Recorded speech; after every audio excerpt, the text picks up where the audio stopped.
Hi everybody! Today we're trying our second recipe from the Unofficial Harry Potter Cookbook. So today we're going to try a recipe for chocolate pudding. So the more American version they have a recipe for, and that's called Rich Smooth Chocolate Milk Pudding. English version of pudding is different. It's like a chocolate cake.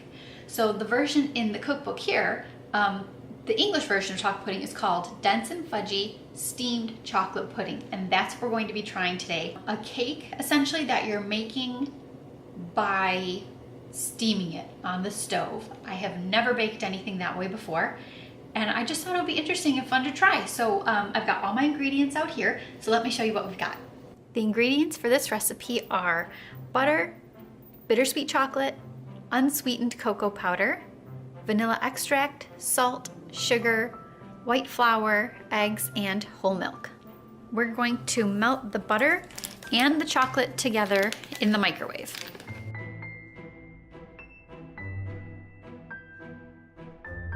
Our chocolate and butter have melted nicely, and I'm just whisking it so that it's smooth. And then we're going to set this off to the side and let it cool. Now we're going to whisk together the flour, cocoa powder, and the salt. In another separate bowl, we're whisking together the sugar, vanilla, the eggs,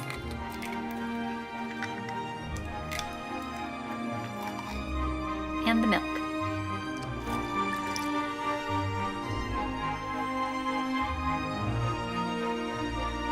Now to this mixture, we're going to add in our melted and cooled chocolate and butter.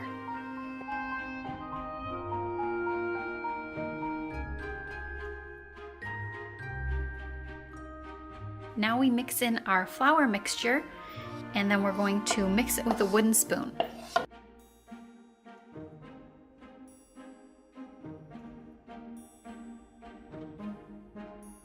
It looks a little bit lumpy, but it said to stir it just until it's combined, so I'm gonna leave it. So the recipe says that you can make this in a 1.5 quart pudding bowl or a heat-proof glass or ceramic bowl with a tight-fitting lid. So I had this glass bowl that seemed like it would do the trick, and it's kind of the shape of an English pudding, you know, like when you tip it upside down. It doesn't have a lid, so I'm going to use aluminum foil. So it is well greased, and I'm hoping that it turns out using this bowl. Now we're ready to pour our batter into our bowl, and this batter is pretty thick.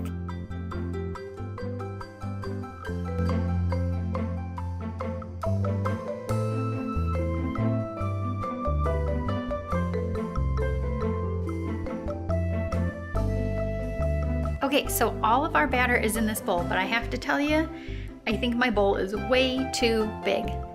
I mean, I really don't think that there's any way that this pudding cake is going to expand that much and need that much room, but this is what I've got, so we're gonna roll with it. Okay, so our batter is ready to go. I have the bowl right here, but you're supposed to make this basically boiling, steaming on the stove. So I have a pot of water here. It's about 1/3 full. That's what the directions told me to do. And the water is really hot. I mean, it's been boiling, but I lowered it just so that I can actually more safely do things. So I have got to take the lid off, put this little shallow plate, I'm gonna put it like upside down instead of this way. I'll put it upside down so we get a little height to it. I'm gonna put it like that in here, and then I'm gonna put the bowl of pudding on top of this plate. So the plate is in. Now let's set our pudding carefully on top.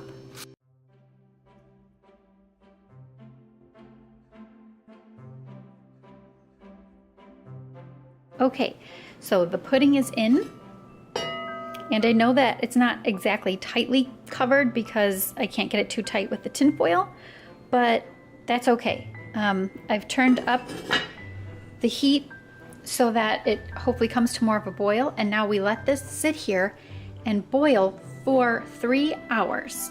Okay, so the timer just went off. It's been 3 hours. I don't know about this. Oh boy, I got a couple drops of water on the pudding, but I think it's okay. Very carefully.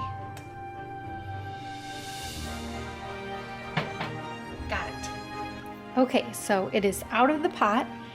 It definitely grew a little bit, didn't it? Like it started off pretty low in the bowl, but it puffed up a little bit, so I'm happy about that. It smells good. It smells like chocolate cake. And so you're supposed to take it out of the pot, leave it uncovered, and let it sit for 30 minutes. So that's what we're gonna do. It looks like it's wet. This is so weird. Cutting board on top. How do I grab this without dropping it? Wait a minute. Okay, please don't fall.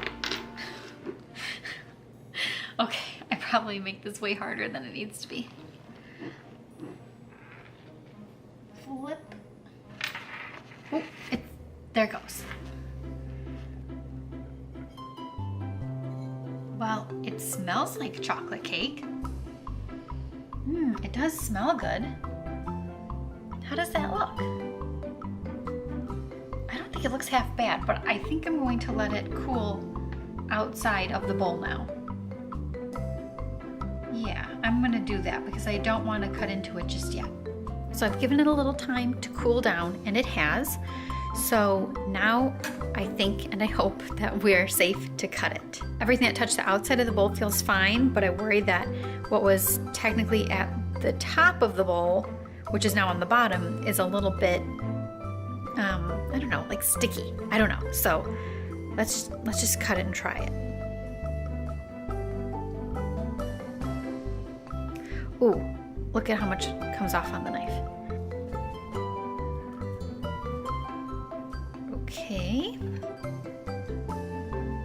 Can I even scoop that out? Uh-oh. I don't know. It doesn't feel like it's totally cooked in the middle. Oh, I'm not sure. Okay, look at that. Hold on, let me try and tip this a little bit better. Does that look good? Bad? Ugly? How does that look?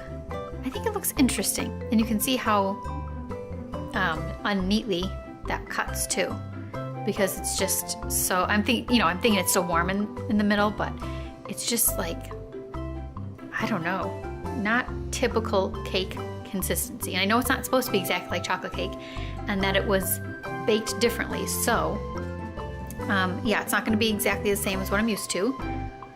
So I'm just putting that on the plate, and then we'll try it. Oh my gosh, look at this little piece. Okay, well, I will try it by itself, but I'm gonna try and snazz it up a little too. Okay, there. Now I will try it. Okay, so now I'm gonna try our dense and fudgy steamed chocolate pudding. Two things right off the bat. One, the flavor is really, really good. I like this a lot. And two, this reminds me of like a lava cake. So it's got the really dense, like it says, like a dense, it's very fudgy, it's very chocolatey, super good. Love the flavor, it's like perfect. But if you think of lava cake, okay, so the inside of the lava cake is still pretty melty, like uncooked, you know? And then the outside is a lot more cooked. This is kind of somewhere in the middle where it's not, you know, liquidy and uncooked in the middle. I don't know, it's just kind of this really interesting texture, and I have to say that I actually really, really like it. So I'm gonna eat some more. Okay, officially, I really love this. I'm gonna try it with a little raspberry and whipped cream. Oh my goodness. I was skeptical, but I'm no longer skeptical. This is super good. So if you have the Unofficial Harry Potter Cookbook and you've been thinking about making this recipe, I highly encourage you to do that. It is so good. I love this. So thank you very much for watching. I hope you found this video interesting, and especially if you're a Harry Potter fan like me and are interested in Harry Potter recipes. So yeah, thanks very much for watching. I'm going to go enjoy the rest of this because I'm going to eat this entire piece for sure. Thanks guys, talk to you later.